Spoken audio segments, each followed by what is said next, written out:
Well, we talked a little bit about the 2026 QB draft class earlier. This looks like it's really, really bad. And the way that it's shaping up right now, who is a potential number one overall pick? Who are even the potential first round picks? It's looking bleak.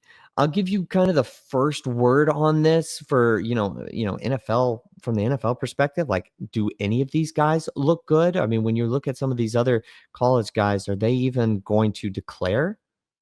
Yeah, your face when saying that just makes Yeah. me not want to even look at these. I'm looking at the list of guys we got right now too. So that was where it was from. Yeah. So, as somebody who roots for one of the worst teams in the NFL at this point, or we'll reserve Miami our Dolphins. yeah, the You Miami knew. Dolphins. Um, this quarterback draft class does not get you excited at all. And I'm one of those guys who kind of wants to move off too at this point, and would be open to taking it being really bad for a season, just looking at the next quarterback class. The people that it came into the season like being like, oh, these are the guys who you kind of want on your team. I think there were like some mock drafts had 5 guys going in the first round. Those guys include Arch Manning, Garrett Nussmeier, Lenore Sellers, Cade Klubnik, Sam Levitt, guys like that. I'm a healthy pass on at this point. Obviously, we're only a couple games into the college football season, but man, Arch Manning is staring down guys on Sam Houston State after having 3 straight bad games. Garrett Nussmeier could have looked better in a lot of games that he's played. He didn't. He's in a game where the other quarterback turned the ball over 5 times, his team only won by 10 points, and he barely put up any points himself. Lenore Sellers has been injured a little bit, but he doesn't look exactly like the trajectory from him has been like more level than anything else this season. Cade Klubnik has looked absolutely terrible, and Sam Levitt has had his good games and bad games. So in general, when you're looking at it from an NFL perspective, do any of these guys stick out to you as people that you'd want to lead your franchise going into the future? I can't say that they do at this point, and it's really unfortunate because going into a draft, you always think that there's a couple guys, like 2 to 3 at least, feels like in today's NFL, where you look at them preseason, you're like, wow, those guys are going to be good in the NFL. There isn't anybody that you look at right now that kind of floats your boat at this point, and especially the guys that really you came into the preseason looking at. And are you willing to say yes to Carson Beck?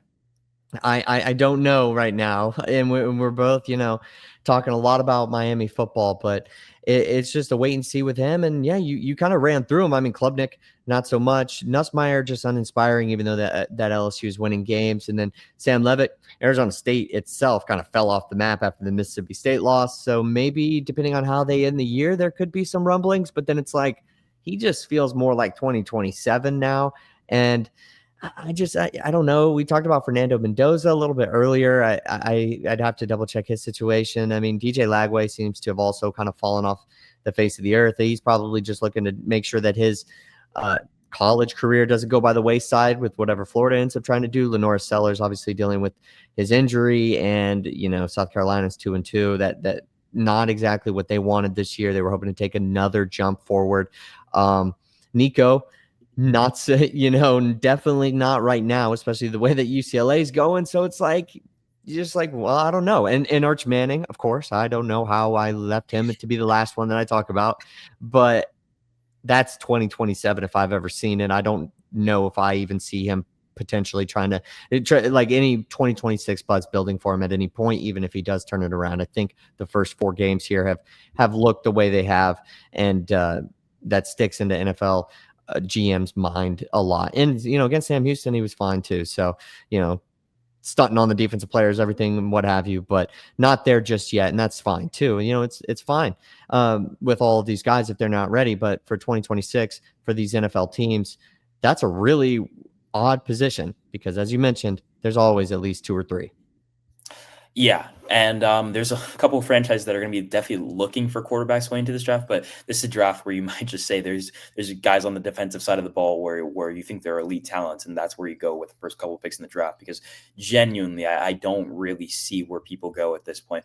There's definitely some guys that are sticking out and having good seasons. Sawyer Robinson came into the season at Baylor with a lot of hype, and his draft stock is definitely like increasing by the game. But I mean, like, some of these guys you'd like to see as like generational talents, or somebody that like just doesn't come out of nowhere. And some of these guys aren't coming out of nowhere, but still, like those main guys that we talked about, like that were supposed to be the leaders in this draft class, those guys that had people picking up 5 guys in the first round, like none of them have looked up to par, which is super unfortunate, because some of those guys, either by name or by previous seasons, you thought had a genuine chance at going in the first round this year. And it looks like all of them, maybe the defenses in college football are just getting too good this year, but none of them have looked up to snuff, unfortunately. And when you take a look at the previous years of the quarterbacks in the first round, I think it maybe it doesn't surprise a ton of people, because I know there's this feeling that there's always kind of guys who end up popping up in the first round.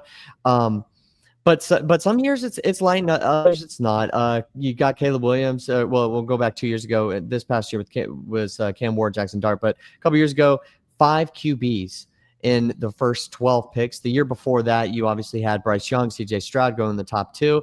And then 2022 is how far you'd have to go back when that draft class looks like awful, outside of Brock Purdy, who was the last QB taken in the draft. Malik Willis got a lot of pre-draft buzz. You're thinking he's going to go a little bit higher. Then the closer you got, maybe not so much. Then he falls all the way to the 3rd round in that draft. So it's been a few years since we've had a draft like this. This definitely means that free agency for these vet QBs, or whoever's looking to get paid and move on from their team, or whatever backup quarterback you want to invest in, is going to be the move for a lot of these NFL franchises. You're going to have a lot of bridge quarterbacks next year, or again, depending on who you're rooting for. Then that's just the nature of the beast.